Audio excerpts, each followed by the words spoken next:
नमस्कार, जिंदगी मिलेगी दोबारा या खास कार्यक्रमात आपलं स्वागत. मी अमोल जोशी. एखाद्या तरुणाचा ज्यावेळी ऐन उमेदीच्या वयात अपघात होतो त्यावेळी दोन शक्यता असतात. पहिली शक्यता ही की तो निराश होतो आणि संपूर्ण आयुष्य एका नकारात्मकतेने घालवतो. दुसरी शक्यता असते की आपल्या अपघातावर तो मात करतो आणि उर्वरित आयुष्य जिंकून घेतो. दुसऱ्या प्रकारातल्या व्यक्तींना आपण जिंदगी मिलेगी दोबारा या खास कार्यक्रमात बोलवून त्यांच्याशी गप्पा मारत असतो. ऐन तारुण्यात झालेला अपघात आणि त्यानंतर घडलेलं जीवन याविषयी गप्पा मारण्यासाठी आज आपण आपल्या स्टुडिओमध्ये आमंत्रित केलेलं आहे संजय यादव यांना. संजयजी, स्वागत जिंदगी मिलेगी दोबाराच्या स्टुडिओमध्ये. संजयजींची गप्पा आपण सुरू करूया, मात्र त्यापूर्वी एक नजर टाकूया त्यांच्या आतापर्यंतच्या प्रेरणादायी प्रवासावर.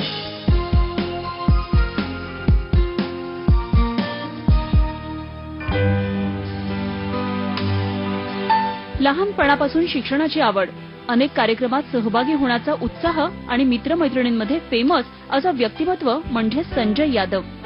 दादरच्या राजा शिवाजी विद्यालयातून एसएससी पूर्ण केल्यानंतर सोमय्या महाविद्यालयात बीएससीला प्रवेश घेतला. कॉलेजचा कबड्डी संघ असो, क्रिकेट संघ असो, जिमखाना असो, एनएसएस युनिट असो, कोणाला संजय यादव हे नाव माहीत नाही असं होणार नाही. इतका ऍक्टिव्ह असणाऱ्या संजयच्या आयुष्यात मात्र एक दिवस अपघातानं घाला घातला. बीएससीच्या शेवटच्या वर्षाला असताना मित्राच्या बहिणीच्या लग्नाला जातानाच बसचा अपघात झाला. या अपघातात संजय यांना आपला डावा हात गमवावा लागला. तेव्हाचे 6 महिने संजय यांचे पूर्णपणे नैराश्यात गेले. नंतर मात्र आहे त्या परिस्थितीत पुढे जायचं संजयनं ठरवलं. आपण खचलो तर कुटुंबाला त्रास होईल असा विचार करत मग नव्या जगण्याला सुरुवात झाली. पुन्हा एकदा कॉलेज जॉईन केलं. सामाजिक कार्यातही पुढाकार घेतला. जाहिरात व्यवसायातही संजयनं पाय टाकला आणि रेल्वे स्टेशनपासून सुरू केलेला प्रवास आज हायवेवरच्या होर्डिंग्ज पर्यंत आला. पारंपरिक हॉटेलच्या व्यवसायातही त्यांचं लक्ष होतंच. इतकंच नाही तर फिल्म लाईनमध्ये यायचं म्हणून स्क्रीन प्ले आणि डिरेक्शनचा कोर्सही त्यांनी केला. मराठी निर्माता म्हणून आपल्या नावाची नोंदही करून घेतली. आता आगामी काळातही बॉम्बे गोवा रोडवर उभारण्यात येणाऱ्या हॉटेलपासून ते लावणीची दुसरी बाजू दाखवणाऱ्या डॉक्युमेंटरीमध्ये संजय व्यस्त आहेत. एक हाती स्वीकारलेल्या मार्गावरून त्यांची यशाच्या दिशेकडे वाटचाल सुरू आहे. त्यांच्या या वाटचालीला आमचा सलाम.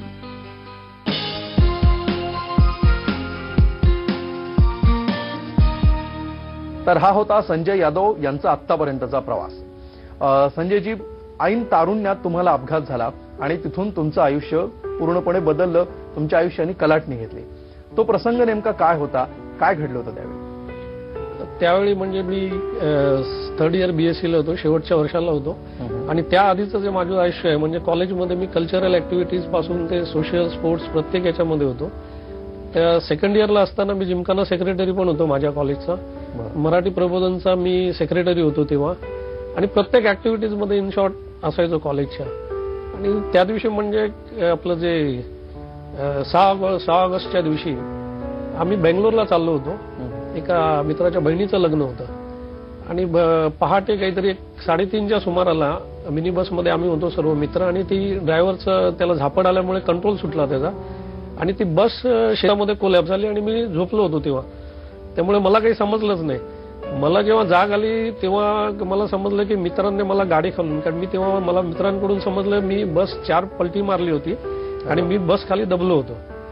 आणि मग मित्रांनी अंधारात ती बस उचलली. चिखल होता, अंधारात बस उचलून मला खेचून बाहेर काढलं. आणि मग मी एक 30 मिनिटं मला वाटतं अनकॉन्शियस होतो. नंतर जेव्हा मी शुद्धीत आलो तेव्हा मला समजलं की माझ्या हाताची मुवमेंट होत नाही आणि मला वाटलं की कदाचित माझा हात नाहीये. बरं. पण मग तेव्हा मित्रांनी दिलासा दिला, नाही हात आहे तुझा म्हणून. आणि मग तिथून आम्ही मग आलो, पुण्याला आलो. हॉस्पिटलमध्ये ऍडमिट केलं. मी 3 दिवस सिरियस होतो. त्यानंतर मग एक माझं पुरं बॉडीमध्ये ब्लड क्लॉट झालं होतं. सिव्हिअर ऍक्सिडेंट असल्यामुळे थुंकीवाटी रक्त पडायचं सर्व. मग तिथे रुवीमध्ये त्यांनी पुण्याला माझ्या बॉडीमधून एक 1.5 लिटर क्लॉटेड ब्लड काढलं बाहेर. अरे बापरे, सिरियसमध्ये. आणि त्यानंतर मग थोडं बरं वाटलं. मग तिथून मी इकडे ननावटीला शिफ्ट झालो. पण तोपर्यंत मग मला समजून चुकलं म्हणजे डॉक्टरांच्या वगैरे एकूण बोलण्यावरून की हाताचं माझ्या ब्रॅकेल प्लेक्सस म्हणून जी इंजुरी असते जिच्यामध्ये C5, C6, C7, C8, T1 या 5 नर्व्स डॅमेज झालेले असतात. आणि त्यामुळे त्या हाताचं मुवमेंट आणि सेन्सेशन गेलेली असते. किती निगेटिव्ह विचार तुमच्या मनात यायचे आणि किती काळ हा नकारात्मक फेज ज्याला आपण म्हणतो ती किती काळाची होती? निगेटिव्ह म्हणजे असं की ऍक्सिडेंट व्हायच्या आधीचं माझं लाईफ कम्प्लीट वेगळं होतं. मी कॉलेजचा जिमखाना सेक्रेटरी होतो, मी कबड्डीचा कॉलेजचा कॅप्टन होतो, क्रिकेटमध्ये माझं इन टीम सिलेक्शन झालं होतं मीडियम पेस बॉलर म्हणून, आणि कॉलेजतर्फे मला युनिव्हर्सिटीला पाठवणार होते, तर युनिव्हर्सिटी सिलेक्शनसाठी माझं नाव झालं होतं. आणि त्याच दरम्यान मी युपीएससीची तयारी सुद्धा चालू केली होती. रोज मी किमान 2 तास व्यायाम करायचो. तेव्हा माझी फिजिक वगैरे चांगली बनवली होती आणि एक अँबिशन हे होतं की आयदर देशासाठी काहीतरी करायचं तर आपण पोलीस खात्यात भरती होऊया, आणि त्या दृष्टीने माझा प्रवास चालू होता. परंतु ऍक्सिडेंट झाल्यानंतर म्हणजे जो मी विचार केलेला तो सर्व तिथे त्याला फुल स्टॉप मिळाला इमिजिएट. कारण हात नसल्यामुळे युपीएससी संपलं, पोलीस खात्याचं म्हणजे माझं जे काही स्वप्न होतं ते भंगलं. क्रिकेट खेळू शकत नव्हतो, कबड्डी खेळू शकत नव्हतो किंवा इतर स्पोर्ट्स ऍक्टिव्हिटीजमध्ये, म्हणजे टोटल एक अंधार समोर आला होता, काही पुढे काही दिसतच नव्हतं. त्यामुळे मग खूप डिप्रेस झालो की म्हणजे आता जे मी माझ्या आयुष्यात जो गोल ठेवला होता त्याच्यापैकी मी काहीच करू शकत नाही. पण मग तेव्हा माझे घरच्यांनी म्हणजे नशीब लागतं की असे घरचे भेटावे लागतात. जे आई भाऊ खूप मला मोरल सपोर्ट केला त्यांनी. माझे मित्र म्हणजे माझ्या मित्रांनी खूप, की माझा एक मित्र संतोष म्हणून आहे, तो 3 दिवस बरोबर होता माझ्या तिथे हॉस्पिटलमध्ये. तुमची जी आधीची सगळी स्वप्न होती ती तुम्ही हळूहळू विसरलात, कारण त्याशिवाय तुम्हाला पर्याय नव्हता. पण त्यानंतर मग तुम्ही नवी स्वप्न पाहायला सुरुवात केली. तो काळ कुठला होता आणि मग नंतर नवी स्वप्न काय होती तुमची त्यावेळी? नंतर मग मी विचार केला की आता ठीक आहे, जर हे आयुष्य आपल्या वाटेलाच आहे आणि आता मी फक्त 22 आहे आणि माझ्या पुढे मोठं आयुष्य, आणि मी जर काही चुकीचा निर्णय घेतला तर माझ्या घरच्यांना त्रास होईल. आणि मग एक दिवस असाच विचार केला, नाही ठीक आहे, ह्याच्यात आपण काहीतरी वेगळं करूया. आणि मग मी माझ्या डोक्यात ही कल्पना घेतली ठाम मत की मी लाखात एक आहे. मग आधी मी स्वतःला हँडिकॅप समजत होतो, पण नंतर मग मी स्वतःला लाखात एक समजायला लागलो. कारण मला जेव्हा समजलं की ब्रॅकिल प्लेक्सस जो आहे लाखात एका व्यक्तीला होतो. अच्छा, ही जी इंजुरी आहे ती लाखात एका व्यक्तीच्या वाटेला येते, तेव्हा मग मला कोणी विचारलं की मी सांगायचो मी लाखात एक आहे. एकदम मी सांगायचो मी अनमोल माणूस आहे, मी लाखात एक आहे. आणि मग मी स्वतःला त्या हिशोबाने मी पुन्हा कॉलेजमध्ये गेलो. मग मी तेव्हा ड्रॉप घेतला होता, मग पुन्हा कॉलेजमध्ये गेलो. गेल्यानंतर मी अजून जास्त उमेदीने मग कॉलेजच्या NSS युनिट जे नॅशनल सर्व्हिस स्कीम त्याचा मी ओव्हरऑल इन्चार्ज झालो कॉलेजचा. त्यानंतर मी विचार केला की विद्यार्थी राजकारणात प्रवेश करूया. मग मी NSY जॉईन केली, स्टुडंट्स विंग. आणि मग तेव्हा मी मुंबईचा उपाध्यक्ष झालो. जे भांडूपचे खासदार माजी खासदार आहेत संजय दिना पाटील, त्यांच्याबरोबर मी मुंबईचा उपाध्यक्ष झालो. नंतर मी NSYचा जिल्हा अध्यक्ष झालो. नंतर मी कॉलेजमधल्या प्रत्येक ऍक्टिव्हिटीजमध्ये, म्हणजे एक दिवस असा नसायचा की बोर्डवर संजय यादव नाव नसायचं. काही ऍक्टिव्ह असेल मराठीपासून प्रत्येक याच्यामध्ये माझं नाव असायचं. त्याच्यानंतर मग ते चालू असताना दरम्यान मग आमचा जो NSYचा ग्रुप होता तो आम्ही एक बिझनेस करिअर माइंडेड ग्रुपही होता. मग त्याच्यात मला हे मिळालं की बाबा ऍडव्हर्टायझिंगचा जे होर्डिंगचा व्यवसाय आहे तो व्यवसाय चांगला आहे. मग मी ठरवलं ठीक आहे आपण ह्याच्यात करूया. पण माझी एक इच्छा होती की मला भांडवल कुठून घ्यायचं नव्हतं याच्यासाठी, की कोणाकडूनही काही न घेता करायचंय. घरून माझे बंधू वगैरे, आमचा घरचा व्यवसाय हॉटेल बिझनेस आहे. अच्छा, तर बंधू बोलले तू हॉटेल बघ, आम्ही आमचं काहीतरी चालू करतो, हे सर्व तू घे. पण मी म्हटलं नाही, मला माझं काहीतरी करायचंय. मग मी म्हटलं बिना भांडवल मग मी काय केलं, जे रेल्वेमध्ये जे लहान बोर्ड लागायचे तेव्हा आजही लागतात, रेल्वे स्टेशनवर लागलेले असतात 300 वगैरे, तर ते मी बोर्ड लावायला सुरुवात केली. सुरुवातीला रेल्वेची एजन्सी घेतली माझ्या नावाची.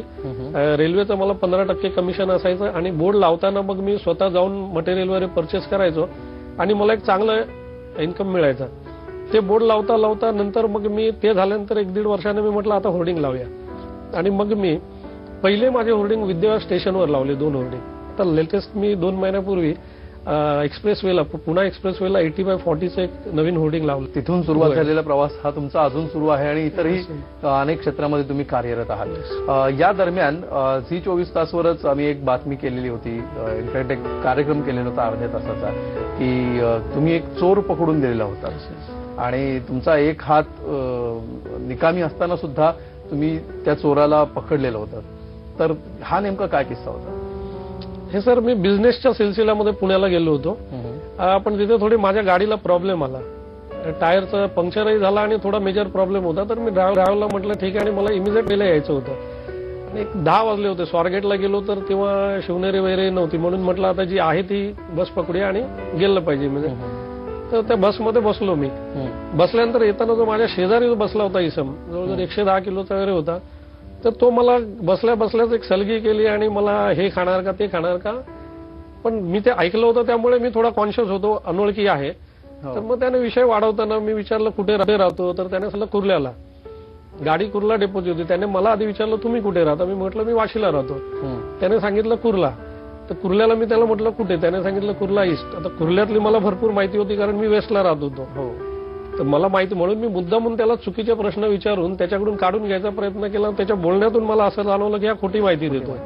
तिथे जी जागा अस्तित्वात नाही ती जागा सांगतोय. त्यामुळे मला संशय आला त्याच्यावर. मग मी लोणावळ्याला उतरून पुन्हा जेव्हा गाडीमध्ये चढलो, फूड मॉलला उतरून, तेव्हा मग त्याने ती बिस्किटं काढली. बिस्किटं काढून तो 2 बिस्किटं त्याने खाल्ली, तिसरं मला ऑफर केलं. मी नाही म्हटलं, पुन्हा 2 त्याने खाल्ली, पुन्हा 5वं मला ऑफर केलं. तर ते बॉन बिस्किट होतं. तर मी म्हटलं ठीक आहे घेऊया, आता बघूया नक्की याचं काय. ते बिस्किट घेतलं आणि ते बॉनला क्रीम असतं आतून. ते क्रीम जे आहे ते एकदम क्रीम एकदम लाईक बटर सारखं क्रीम असतं. तर मी बिस्किट साईडने स्क्रॅच केलं असं, तर ते एकदम थिक लागलं मला दगडासारखं. तेव्हा मला डाऊट आला काहीतरी प्रॉब्लेम आहे. मी थोडं खाल्लं तेव्हा कडू लागलं. मला समजलं याच्यात काहीतरी गडबड आहे. त्यामुळे रात्र असल्यामुळे मी असं खाल्ल्याचं नाटक केलं आणि त्याचं लक्ष नसताना ते बिस्किट खिशात ठेवून दिलं. त्यानंतर मग एक 15-20 मिनिटांनी मी म्हटलं आता याला टेस्ट करूया, म्हणून मी एक झोपेचं सोंग घेतलं. मी त्याला म्हटलं अरे मला खूप झोप येते, आला मला डिस्टर्ब करू नकोस. एक 10-15 मिनिटांनी नंतर त्याने मला चाचपडून वगैरे बघितलं. सर सर सर आवाज दिला. मी काही ढोंग केलं काही नव्हतं, झोपून होतो. मग त्याने माझ्या खिशातलं सर्व काढून घेतलं. खिशातलं काढून घेतल्यानंतर मग माझ्या गळ्यात आता पण आहे ती चेन, ही दुसरी आहे, आधी अजून जाडी चेन होती. तर त्यांनी काढायचा प्रयत्न केला, तर निघत नव्हती. मग त्याने कटर काढलं. कटर काढून त्याने चेन कापायला गेला. तेव्हा मी म्हटलं आता नाटक बस झालं, आता उठलं पाहिजे. म्हणून मी त्याला उठून शिवी अडचली, काय करतोयस. ते त्याने ते कटर तसंच माझ्या गळ्यावर ठेवलं. बोलला हिलेगा तो मार डालेगा, घुसा दूगा.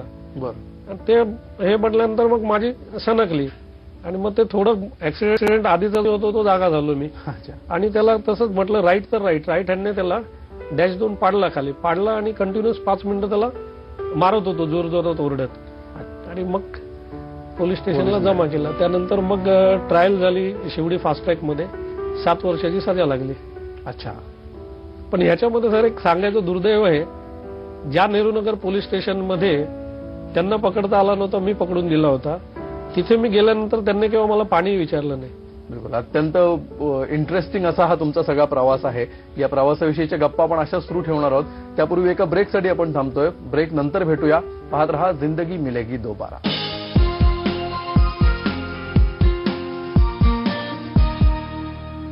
पुन्हा स्वागत जिंदगी मिलेगी दोबारा या खास कार्यक्रमात. आपण गप्पा मारतो आहोत संजय यादव यांच्याशी. संजयजी, ही सगळी पॉझिटिव्हिटी तुम्ही जी टिकवून ठेवलीत, त्याचा स्रोत काय असं तुम्हाला वाटतं? कुठून ही सगळी सकारात्मकता, ही सगळी ऊर्जा आपल्यामध्ये आली असं तुम्हाला वाटतं? माझे वडील खूप प्रतिकूल परिस्थितीतून वर आले होते. वडिलांनाही तसा डाव्या हाताचा प्रॉब्लेम होता त्यांनाही, परंतु त्या याच्यातही त्यांनी म्हणजे लिटरली घरून येताना काही नसताना मुंबईत येऊन सेट झाले होते. अच्छा. आणि माझ्या आईने म्हणजे माझे वडील मी एसएससीला असताना एक्सपायर झाल्यानंतर आम्ही 4 सख्खे भाऊ प्लस आम्ही 2 चुलत भाऊ, असा 6 जणांचा संसार, जिला चूल आणि मूल काही माहित नव्हतं. त्याच्या पलीकडचं काही माहित नसताना तिने ज्या पद्धतीने हाताळलेला. आणि नंतर माझे मोठे भाऊ जे नंतर मोठ्या भावांनी ज्या हिशोबाने वडिलांचा सर्व व्यवसाय तो छोटाच होता पण तो सांभाळला त्यांनी. तर हे सगळं बघितल्यानंतर ते एक प्रेरणा तिथूनच आली. तर तुमचा हा सगळा प्रवास जवळून बघितलेल्या किंवा तुम्हाला दिलेल्या काही व्यक्तींच्या प्रतिक्रिया आज आम्ही तुमच्यासाठी आणलेल्या आहेत. या स्क्रीनवर आपण बघूया ते काय म्हणतात. त्याची एक जिद्द होती की मला काहीतरी करायचंय. आणि आज मी अभिमानाने सांगेन की आजही तो बीएसटी मध्ये पुढच्या दरवाज्याने चढत नाही, तो मागच्याच दरवाज्याने चढतो. तो स्वतःला असं समजतच नाही की मी कुठेतरी यापेक्षा कमी आहे. तर अशा जिद्दीचा माणूस, अशा प्रसंगातूनच अशी वृत्ती असलेला माणूसच डेव्हलप होऊ शकतो. आणि इंग्लिशमध्ये तो आमच्यापेक्षा डेव्हलप आहे. म्हणजे आमच्या सगळ्या मित्रांमध्ये तसं म्हटलं तर तो जिद्दी होता. तो म्हणाला की नाही हे झालं, त्याला मी काय झालं ते झालं, पण मी खचणार नाही, मी माझा व्यवसाय चालू करणार. मी सुरुवातीला कोणाकडनंही 1 रुपया न घेता माझा व्यवसाय चालू करणार. त्या हिशोबाने त्याने व्यवसाय चालू केला. स्वतःच्या व्यवसायावर तो आजपर्यंत इथे एवढा चांगल्या प्रकारे डेव्हलप झालेला आहे की आज तसं म्हटलं तर एक साधा माणूस ज्याचं सगळं फिजिकली जो व्यवस्थित असतो त्याच्याही डबल टिबल पद्धतीने तो डेव्हलप झालेला आहे आणि आम्ही सगळे त्याच्या बरोबर आहोत त्या आनंदात, आणि अशीच त्याची भरभराट हो आणि त्याचा असंच सुख समृद्धी हो हीच आमची इच्छा आहे. प्रामाणिकपणात आहेच. बरंच कधी वेळप्रसंगी आमच्या सोसायटीमध्ये काही अडीअडचण आले तरी संजयला एक फोन केला की संजय लगेच ताबडतोब हजर होतो. आणि हा त्याचा जो गुण हा इतका लोकांना म्हणजे आवडलेला आहे की कधी इथला रात्री 12 वाजता जरी संजयला फोन केला की बाबा असा हा प्रॉब्लेम झालेला आहे तर संजय लगेच काही न बघता लगेच ताबडतोब खाली येणार आणि दुसऱ्यांना मदत करणार. संजय, माझे बेस्ट विषय तुझ्याकडे तुझ्यापाशी मी अविरत असणार आहे. मी तुला नेहमी साथ देईन. तर या सगळ्या तुमच्या जवळच्या मंडळींच्या प्रतिक्रिया होत्या, विशेषतः शेवटची जी प्रतिक्रिया होती तुमच्या पत्नीची, तर तुमच्या लग्नाचाही एक खास किस्सा आहे असं मला कळलं. तर तो नेमका काय? सेकंड इयरला असता होतो तेव्हापासून मी यांच्या म्हणजे प्रेमात होतो, परंतु ते एक्सप्रेस करू शकलो नव्हतो. आणि नंतर मग आम्ही ओळखायचो एक दुसऱ्या. नंतर ऍक्सिडेंट झाल्यानंतर मी म्हटलं आता जेव्हा मी चांगला धडधाकट होतो आणि एवढा सर्व होतो तेव्हा जर मला विचारलं नाही तर आता काही प्रश्नच नाही. त्यामुळे ती समोरून आली तरी मी दुसऱ्या ट्रॅकने निघून जायचो. बरं. तर मग एकदा तिनं मित्रांना विचारलं असं माझ्याशी का वागतो, तर मित्रांनी सांगितलं बाबा असं असं तो बोलतोय की असं असं आहे तर आता काय तू विचारशील की नाही. तर मग आणि मग मी नंतरही मी कॉलेजमध्ये अजून जास्त ऍक्टिव्ह झाल्यानंतर मग पुन्हा मग आम्ही संपर्कात आल्यानंतर मग पुन्हा जेव्हा आम्ही एक दुसऱ्याच्या बोलायला वगैरे लागलो तेव्हा मग मी स्पष्ट सांगितलं तिला. मी म्हटलं बघ माझं आतापर्यंत जे कॉलेजमध्ये आहे की जे मुली मला रिस्पेक्ट देतात ती प्रत्येकाकडे एक माझी इमेज आहे. तुझ्याकडे मी मैत्रीण म्हणून बघू शकत नाही. माझं तुझ्याबद्दल प्रेम आहे. जर तुझं प्रेम असेल तर मग आपण हे कंटिन्यू ठेवूया, नाहीतर आपण न बोललेलं बरं. कारण माझ्या मनात तुझ्याबद्दल मैत्रीची भावना नाहीये. मैत्रीची भावना ज्यांच्याशी आहे त्यांच्याशी मी मैत्रीण बहीण त्या हिशोबाने बोलतो, तुझ्याशी त्या हिशोबाने नाही बोलू शकणार. तर तिने मग एक दिवस थांबल्यानंतर मग दुसऱ्या दिवशी आले आणि मला होकार दिला. म्हणजे एक हात निकामी झाल्यानंतर त्यामुळे माझ्या 4 हात झाले. माझ्या आयुष्यात जेवढं घरच्यांचं तेवढंच तिचंही खूप मोलाचं सहकार्य आहे. या गप्पा आपण अशा सुरू ठेवूया. पुन्हा एका ब्रेकची वेळ झाली आहे. ब्रेक नंतर आपण संजयजींची स्वप्न नेमकी काय आहेत आणि त्यांना संदेश काय द्यायचा आहे या सगळ्याविषयी त्यांच्याशी गप्पा मारणार आहोत. पाहत रहा जिंदगी मिलेगी दोबारा.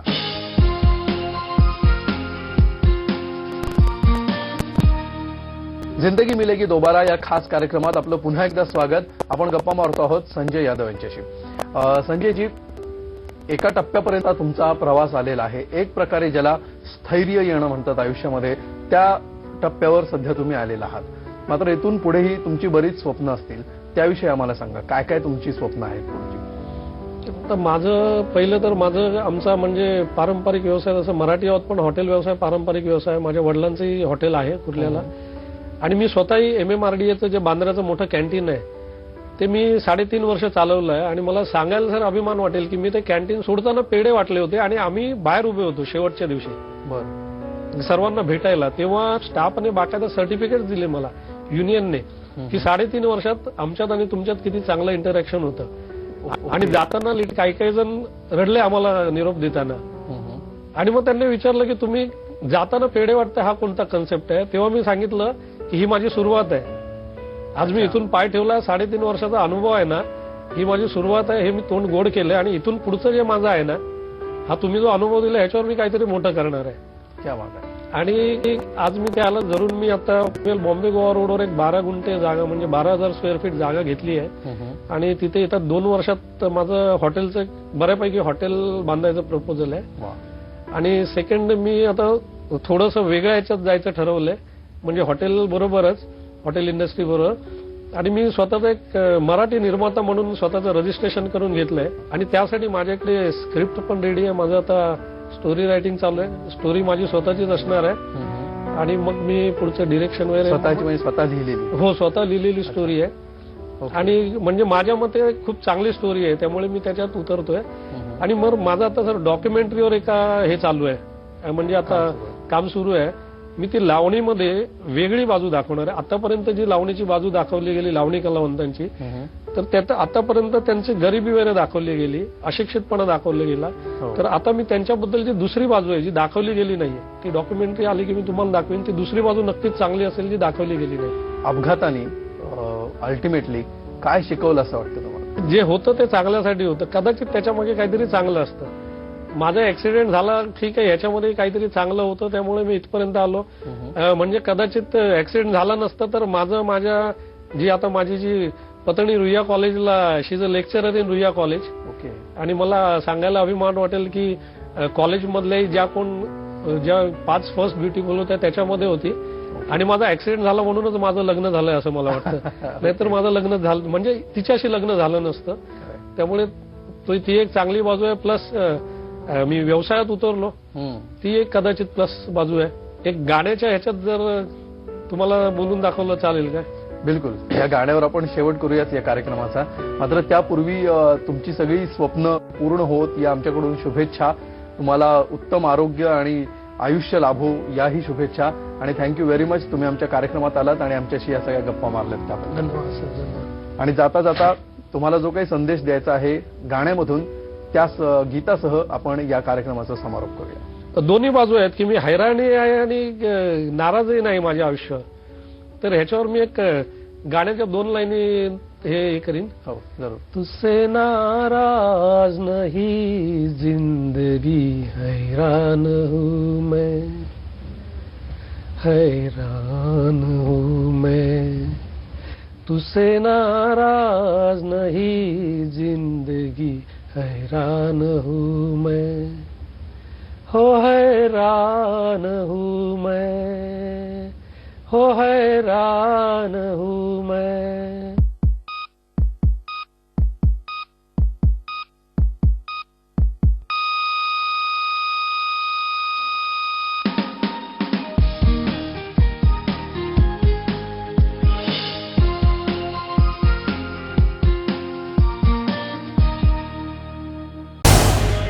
झी 24 तास रहा एक पाऊल पुढे.